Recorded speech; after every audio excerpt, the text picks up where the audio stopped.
Good evening, everyone. I hope you're all having a good day. Let's head into collectively rewilding.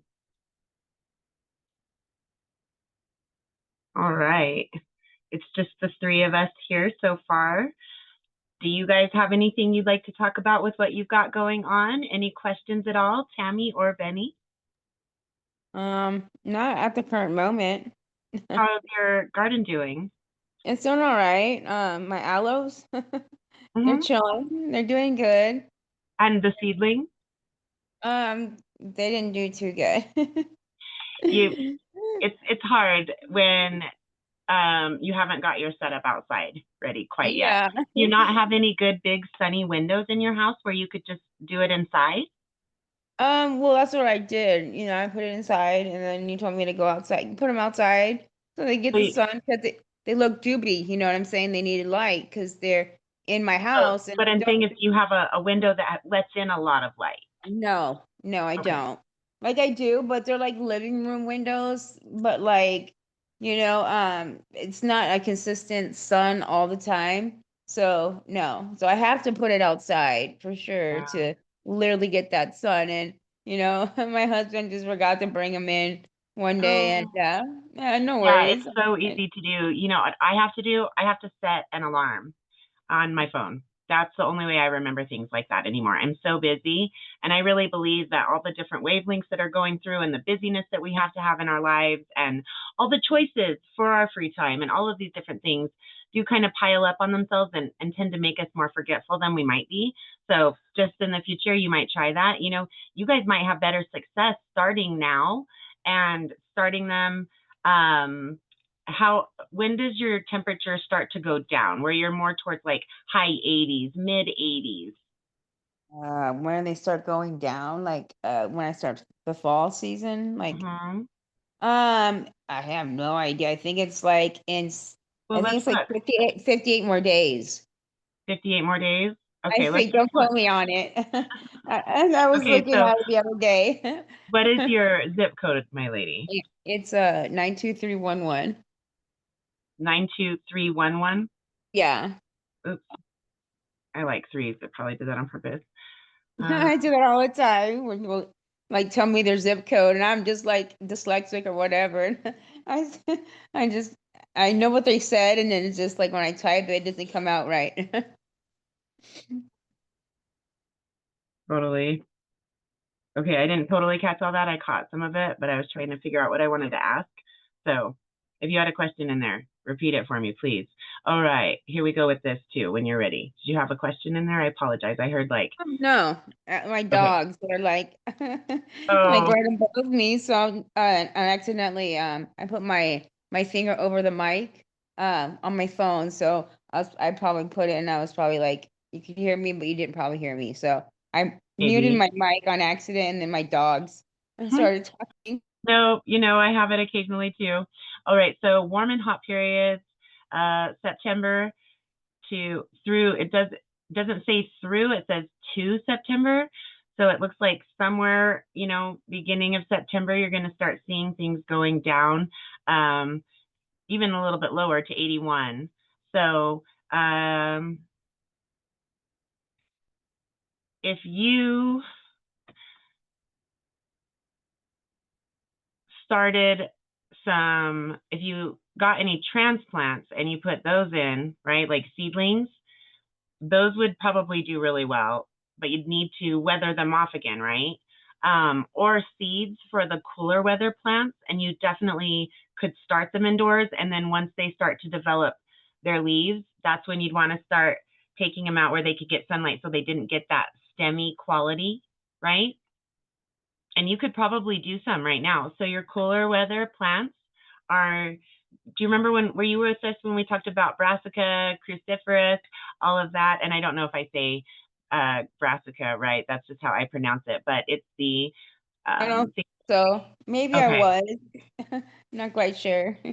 It's like broccoli and cauliflower, collard greens, lettuces, and onions, like green onions, uh, Brussels sprouts, those are some things that you could do and get some really good return on.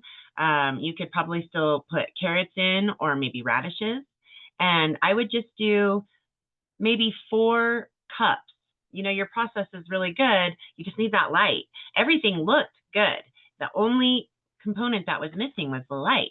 So if you started and just do it smaller, make it easier to get back and forth, right?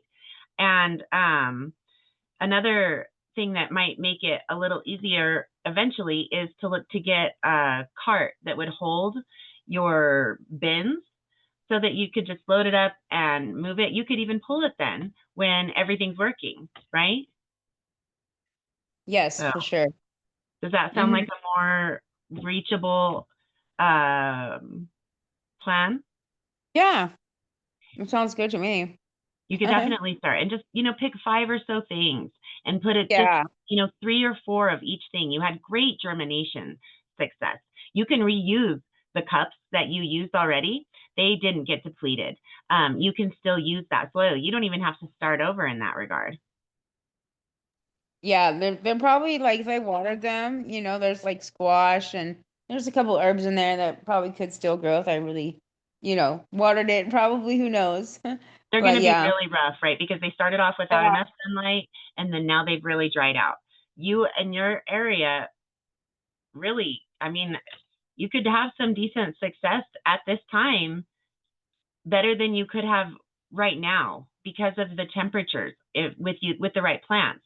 Now, if you'd have wanted to do that with tomatoes or peppers or something, you would have needed to start at them a little earlier and move them out and get them ready, and you could do them now as well. But they take a little bit longer, right? And they need the warmer weather to complete. So that's not really a great thing unless you were to do like transplant seedlings, but that would still be approachable. But you could definitely put out, just put out 4 or 5 things, 2 or 3, maybe 4 cups, and make it easier to move back and forth until they're ready to handle how you want to, whether you move pots out to where your sunny areas are and put them out in pots out front or back or wherever the case may be, right? Or if you're going to put them in the ground, you could decide how you wanted to do that at that point. But it's going to cool off. So those cooler weather crops would actually be really probably quite successful if you walk through the proper stages. And they were doing great. They just needed sunlight, right? Yes, they did. For sure. I had to babysit them for a hot minute and then yeah, you just gotta mess up one day and just like not like forget, just like it just like you said, going a lot of things are going on in my life and the plants, they're always there and my aloe, I don't really need to do anything.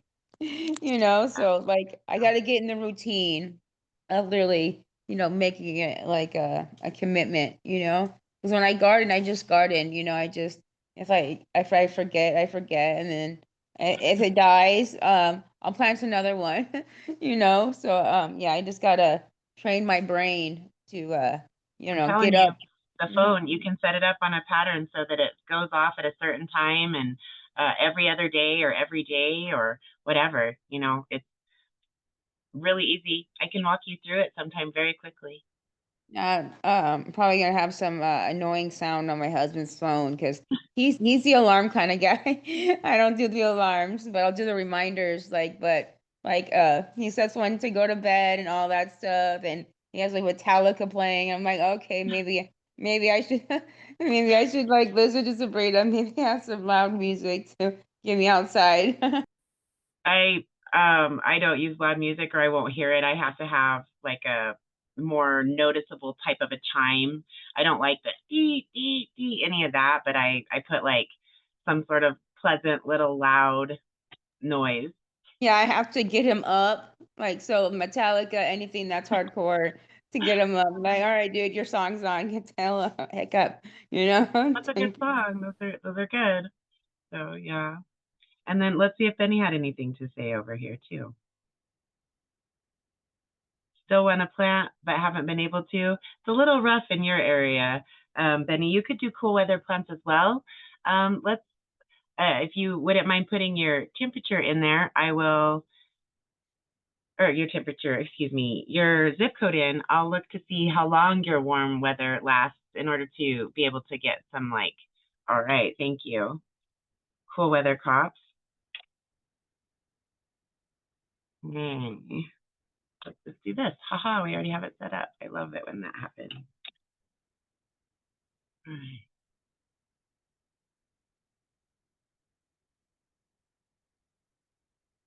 Let's see here.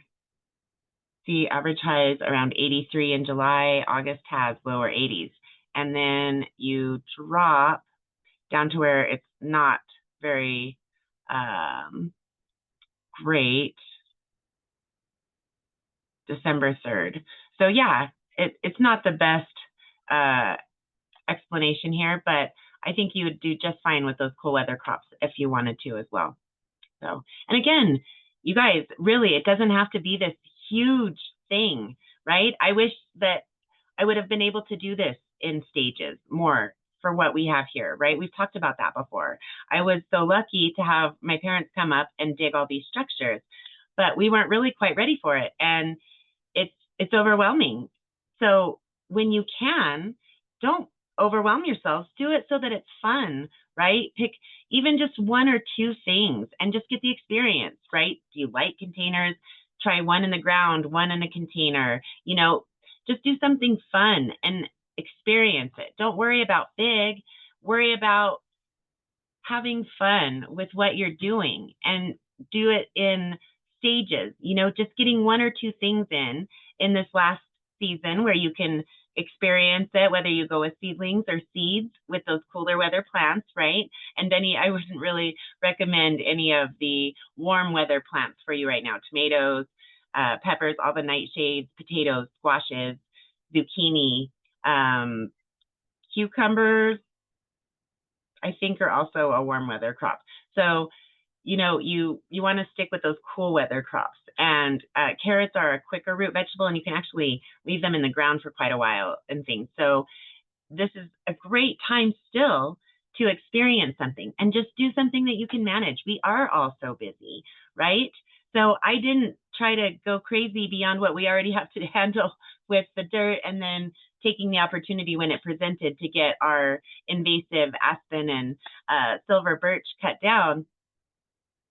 We did everything else in small steps. We just put wildflowers and clover down, right? We didn't put down something that required a lot of maintenance because we've got to do it in stages where we can as well. And so now we do have to deal with the dirt and we have to deal with the trees, which does lead me into what we have started with. Let's just pull that up. This is today, right?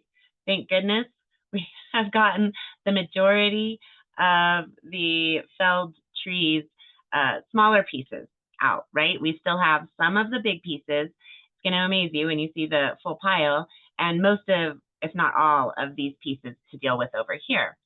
But we started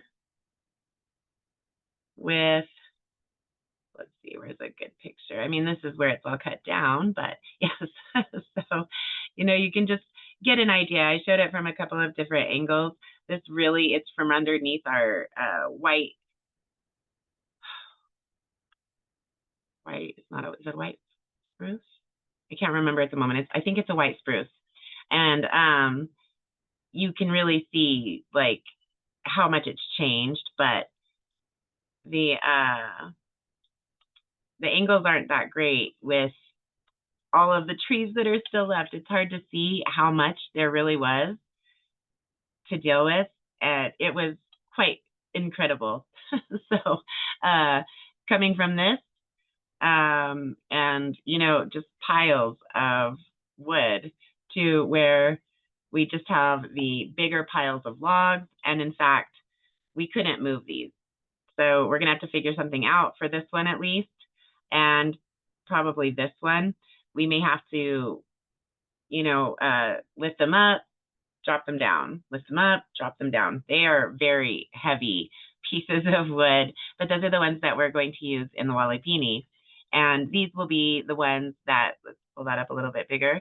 So these will be the ones that we use in the walipini, and these are going to be the ones that were used for the raised bed over on the side yard, which is actually over here. And that's still covered in the leftover long branches, right? I believe I told you guys where the tree trimming service didn't understand that I wanted everything left just as it was, and they cut up a lot of it and put it in their trailer. I still had them leave it. That's what we cleaned up finally today all the little pieces that should have been really long, nice branches to weave together, but it's still useful. So we're going to use it.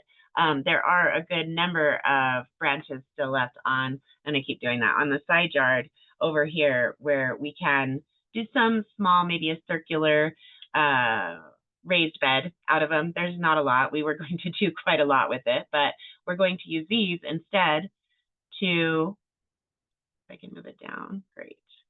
We're going to cut them into lengths, probably somewhere around 12 to maybe even 15 inches, and put them together in a runner. I had a different idea, but this is probably the best use of the wood, and so that's what we'll do to create that side bed over here.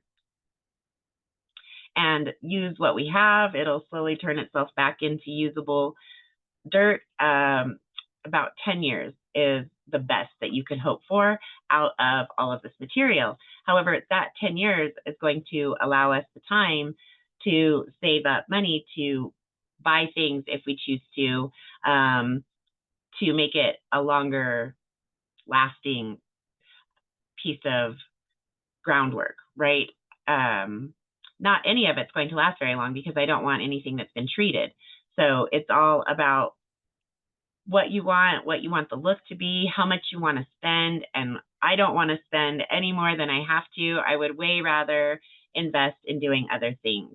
So this is going to be a great source of free soil in the end and free structure supports in a variety of different ways. And it's going to be a lot of fun to explore all of the different ways that we're going to make use of the pieces that we have when we were forced to cut down trees that were so beautiful. But rather than have them take them to the landfill, we'll put it all back into the land. Eventually, it'll all be part of the soil of this land. And I think that that is just so amazing, right? And so, yeah. Let's see who else has joined us. I knew Mom had joined us. Anita and Wendy, how about you, my dear? What do you have going on in your world? Nothing yet, but I'm just researching and learning. There's one thing I've learned, and I want to know what you think about that. It's they it's taking it was some kind of video that was teaching about how to store your tomatoes and like Oh, this is a question for Tammy. yeah. Please, Tammy, explain why this is your question, and then let her help you with that. That is her expertise. About what look, it made Food my head hurt. preservation. It was a lot of steps It or made your life whatever. hurt? Oh, yes. It was a lot. It Canning and made things like that. my It is a lot. I'm yeah. not really interested in canning that much. I want to learn how to dehydrate food. But yes, it is a lot of intensive work. I don't see. I've frozen. I've froze tomatoes before, but not in that aspect where like you got to make sure it's airtight. Like take a straw and put it and suck the air out, and oh, it was a lot of Now, examples. my But mother, It is who's a here with lot. us also, yeah, but they did say that with the bad tomato, don't throw it away. It says take a plastic empty plastic bottle. I don't know how you're gonna fit that tomato. I guess crush it up and put it in there and use rice water. You could use regular water or use rice water. Shake it up and leave it in a cool place for like 5 to 7 days, and then strain it. Like strain it twice and take the water, put it in a spray bottle or so, or your flowering water what's the name for it, jug, gallon, something like that, watering can. yeah, and dilute it, and then you could put it over your you could put it over your flowers. I don't know about The only thing I would wonder is if it had a high acid content, yeah, right? it So said then, it had a lot of nutrients, the high well, the acid. acidic Yeah. is a specific level of pH, and some plants really love that, but most prefer less acid than more in their pH. Okay. So let's just look and see here. Um,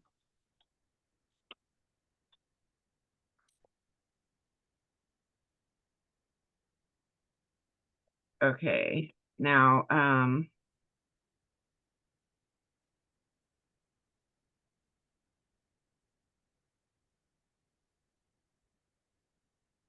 okay, let's see how I'm gonna rephrase this a little bit.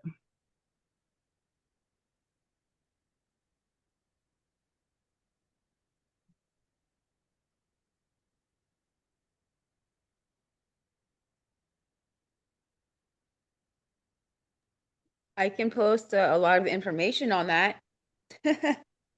Sabrina, if you She's want me an to. expert food preserver, a master food preserver. Is that right, Tammy? I just graduated from my classes, so my 16 weeks, and now starting this Friday, I'll start be doing my 50 hours, and then after that, I'll be. And her Sorry, dogs are barking, but yes, it's amazing. Oh gosh, this has taken a lot of work on her part, and she deserves it. That's really a neat thing she's done. And then with Anita, with my mother, she freezes the things with, Mom, would you mind explaining?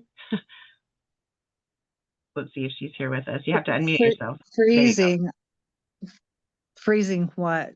Well, Wendy had taken and frozen things, and she was sucking it out with a straw, and you have that machine that does that. Yeah, it's a food saver. You can buy it I at don't like think they're very Walmart. expensive anymore, are they? I don't remember what we paid for ours. But you've had it for a long time, so it would possibly either be more expensive or cheaper now. I guess it could go either way, right? Yeah.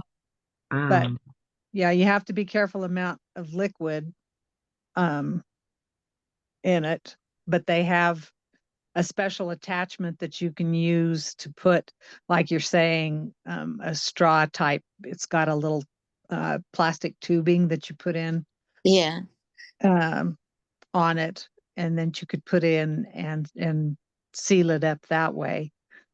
But it's made to seal. It seals itself. You heat up an end of it and to seal it, and then you put your material in and put it back on the machine and tell it to seal, and it sucks all the air out of it itself and then seals it again. So it's a self-contained. That's what we do with all of our meats. We vacuum seal it. It's just a vacuum seal is what it is, and that's the way we freeze. And I know a lot of people do vegetables that way. I've never tried it, but I know that you smoke can. meats, right? Like they I'm have that sorry. vacuum. Like they would do smoke meats. Like it's like this real tight. Yeah, like the way no you see air them like in. in a grocery store or Yeah. something, that's what you end up with is, it's a vacuum sealed package that you can choose. They've got rolls of the bag material, and you can cut it to size, and we use it all the time for our meats. Like I say, I've never tried it for vegetables or fruits or anything like that, but I'm For sure the you meats, could. do you use the thick? It's like a very hard plastic, like a real thick. No, it's No? just like a baggie almost. It's got a texture to it though. Yeah. It's not a flat, smooth surface like a baggie is. It's got some texture to it, but the rolls you can cut like however big or small that you need the roll or the package to be, and it works fabulously. Okay. So They've done it for, I don't know, 20 years probably. Yeah, we've been using it for a long time. Oh wow. Okay. So, And what do you Make think that about go ahead. replanting? Yeah, that's the question I have. What do you think about replanting something that you already have, like say a garlic clove or like the bell pepper seeds, or what do you think about those instead of like going to go get seeds Okay, from so Home when Depot or something? if you get like a melon, right? Melons have good sized seeds in them. Yes. And you save them, it may or may not produce.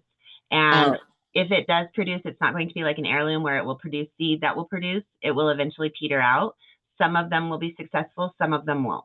It's not a super high germination rate. It's probably a very low germination rate. So, You just wanted to do it same for way with fun. beans, right? Beans have been, I'm pretty sure you don't want to just plant,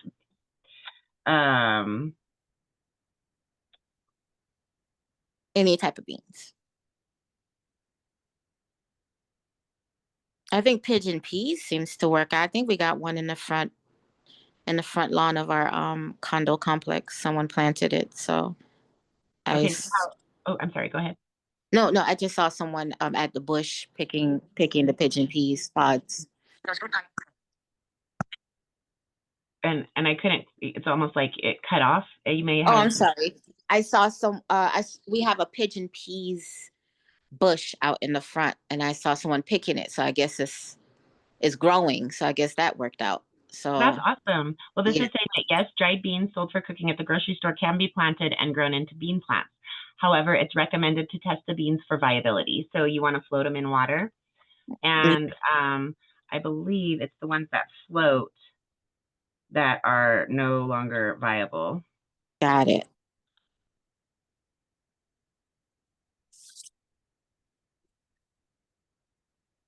Yeah, it's not perfect, right? But if you're worried, the ones that sink are still viable, right? So I they guess I'll start off small. I'll probably try scallions because I love to buy scallions. Put But in that's different. But you have to leave most of, if not all, the white part when you cut off the green to use in your cooking, and then you plant that.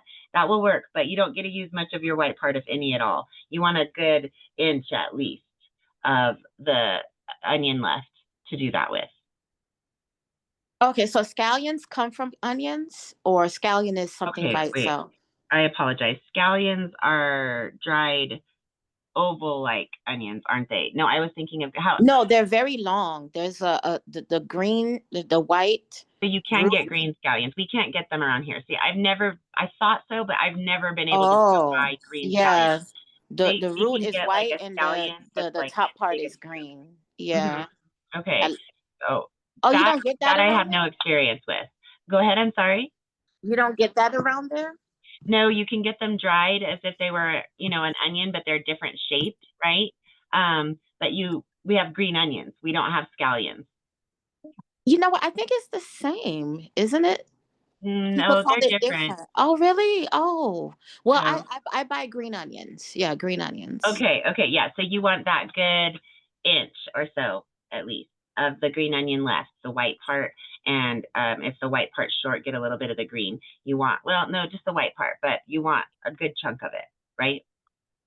Oh, okay. So you want the white part, the green can go, but you can most use of the that. white. Okay. And then you plant that root, basically, that you've cut off of the green part that you're using. Yes. And you plant that in your soil. Don't plant it very deeply, and it will like put a light layer over it, right? In fact, let's just make sure. I've tried it. I played with it. I like growing from seed. That's just my favorite process. So it's been, oh goodness, my oldest child was about 4 years old when I did this. So she's going on 18 right now. With planting green onion top, right, bottom, full, let's go, when planting green onions from cutting. How deep? That's a very good way of saying it. Should they be planted? 1 to 2 inches underneath the soil. So it's more than I remembered. And so let's see if it tells you how. No, okay, but yeah, you want a good solid inch at least of the plant, as long as it's that white part, right? Anything else you were wondering about, Miss Wendy? No, I'm gonna look at those links that Tammy just posted. I think she's so fabulous with research and things, isn't she? Thank you, Tammy. Appreciate that. Thanks, Tammy, and my mom, Anita. So I was also going to ask you, how are the flowers doing at home? You talking to me? No, I was talking to my mom. Oh, okay. Well, but She has. the sunflower didn't make it. I guess I probably broke the root ball up too much, but the bee balm is blooming beautifully, and the coneflowers are doing great, and so is the salvia. They all look really good.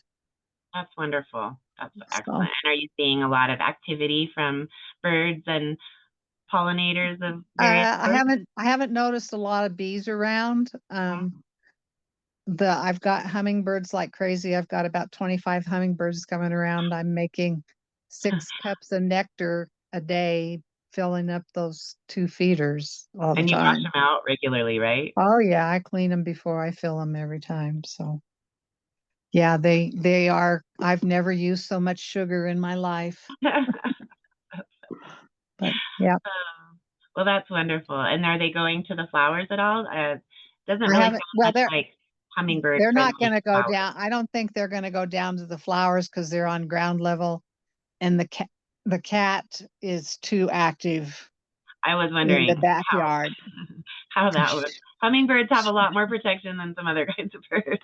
Yeah, she would love to get her little paws on some of those hummingbirds, but Oh, I'm sure she would. I've watched them dive bomb at other birds. We have a lot of them around at times here. Not so much lately, but his things look dangerous. Like if they were yeah. intelligent enough, they could kill a human.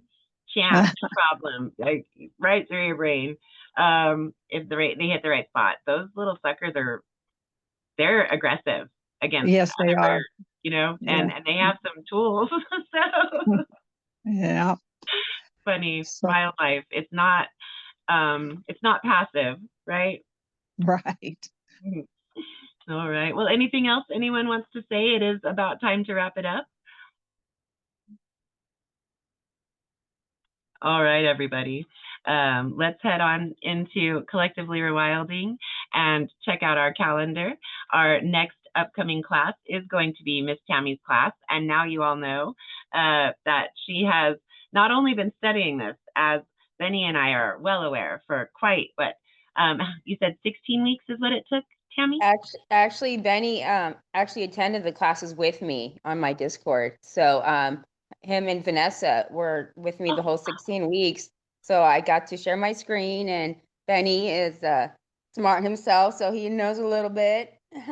Yeah, so he helped me a lot with my case studies and all that good stuff. So they were there to support me, and still learning it. It's still a lot of information. Like You could keep learning about it for the rest of your oh, life. for sure. Yeah, it's just like you have to do it like I do with grants. I kind of have to like read about something about it like every day to like still get into it because I don't do it, physically. So right now it's just I'm learning the books and just reading articles, and then when I do my volunteer, then I'll be able to shadow another MFP. So then I'll start getting myself into the Zooms, and then do the research aspect part where I like to do the research part. So that's what I'm And going to maybe do. you'll want to host a class as a Yeah, master case preserver, right? yeah, that'd be cool. That'd be very Yeah, cool. That'd be very cool. yeah. I'm still working on my slides. So I got these like Google slides that I put together, and still reading my workbook that I got. When I first joined the program, uh, it was just like a lot of reading, and it's just like I didn't read a lot at all. I only read my questions in my county. Okay, to be honest, because there's so much that they assign, and there's different counties. Okay, so each county will have an assignment within the syllabus, within the chapters that we have to do within like a week, and then the next week it's some different subject. And I didn't have to do the labs, thank God, because like I can just imagine like me being stressed out. I'm already stressed out just like when I talk to my coordinator. I'm like, oh my God, you guys are so intimidating. I don't know how to ask questions, so I'm that type of person that likes to figure it out on my own, you know, that type of person. So then when I start getting to know them, start getting like involved, because like I'm a pretty shy person, to be quite honest. When it comes to something that I do not know, I kind of shy away from it. So that's like I gotta learn how to step out of my comfort zone when it comes to something that I don't know how to do. You know, like I started from nothing and now I'm pretty, you know, more knowledgeable than I was, you know, 16 weeks ago. That's for sure. Well, that's Yeah. really neat that you guys all took that together. I knew that they participated with you. I didn't realize to what extent, right? That's really neat. Yeah, they just were in my study group, and then you know, I had it was a 2-hour class every Friday, so I just shared my screen, and they were able to be in the class. Like Matthew Lesko says, things for free, you know, free education. And these classes really are about getting people involved and knowledgeable about what you're doing with canning and drying and freezing, right? Those are all options. So I'm the most interested in the drying. It's interesting we have people here that are interested in the freezing, and then Tammy's going to be well versed in all of it as our research and knowledge expert, right? Hands-on. We'll probably maybe ask if Anita will trail along with her, and she's got Yeah, the that's what I'm hands-on saying. Yeah, hands-on go experience Anita. as well. We'll have a class together, and then she'll be the physical person, and I'll just, you know, be the talker, and then, you know. Well, she'll probably not present anything. She hasn't canned in she's a long time. It's not something I think she's interested in starting up again, but she's done a lot of it in her lifetime, right? Oh, way cool. Super Yeah. excited. hmm And I loved when my mom and my grandmother were still canning green beans. It was a very rough moment in my childhood when that was no longer available and I had to use store-bought canned green beans. It was very upsetting. I'm sure she's laughing because she remembers. I do. So yeah, canning does have a lot of value, as does the freezing. I can't even estimate how much they've saved over the years by doing that. It's not something that we've taken the steps to do. We're not that well disciplined. That's why freezing isn't my favorite, but dehydration has always just been extremely interesting to me. So that's the one that I'll pursue. So be kind of fun. And you also have smoking and curing as well. And then my sister and her husband and my parents all do the smoking. And Jay wants to get into that, but he hasn't had the time to really try. He might have done 1 or 2 things. We have a piece of equipment that can be done with, I know, anyway. Yeah, that's neat. And so that would be one that you guys could explore, Tammy. Yeah, I'm not really too much into the canning stuff because, you know, I physically can't do it, but my husband can. But I like I want to make beef jerky, you know what I'm saying? Things Well, like and that. there's multiple ways that you can go about doing beef jerky, right? Like Yeah. you can actually dehydrate beef jerky just in the sun. If you make the strips thin enough, Oh, and make and you like keep the bugs away from them. We think it has to be done with smoke, but it doesn't. But we like that smoky flavor. So I would definitely be adding some smoke, but just as like a point of interest, if you keep the things that are going to put their eggs into things, you technically can do it with just the sun. I would never recommend it to anyone, but just it's kind of an interesting old school technique, right? But we have better methods of making sure that we stay safe, but really it is not an absolute requirement to provide the smoke when you air dry beef jerky style meat cuts. Oh yeah, and then we got fermentation, you know, like sauerkraut and all that stuff. You know, I haven't done that yet. That sounds pretty cool. I haven't done much of that either. One of my cousins has explored that a lot. They don't eat any nuts or seeds that haven't been fermented first. All right, you guys. Well, Miss Tammy, now you guys really have a better understanding of how well-versed she is in this, as well as Anita, and Miss Wendy is beginning her journey with freezing. Let's see if Mr. Benny had anything to say about all that good stuff there. Yes, he's going to consider, you know, putting in 1 or 2 things, right? Oh, and they have one of the food sealers in his family. So that's wonderful. All right. Very cool. Very cool, guys. Okay. So tea and talk with Miss Tammy oh, yeah, not tomorrow. I keep thinking it's Friday. It's my husband's vacation. So all my days feel a little off. That will be this Saturday, August 2nd at 12 o'clock p.m. Pacific, 1 o'clock p.m. Mountain, 2 o'clock p.m. Central, and 3 o'clock p.m. Eastern. And it didn't end up coming up. We'll have a new class starting on Sunday, not this week, but next week. And that's going to be Yarn Yard for Tall Tales, playing on Barnes, of course. And what we're going to do is just read the different articles.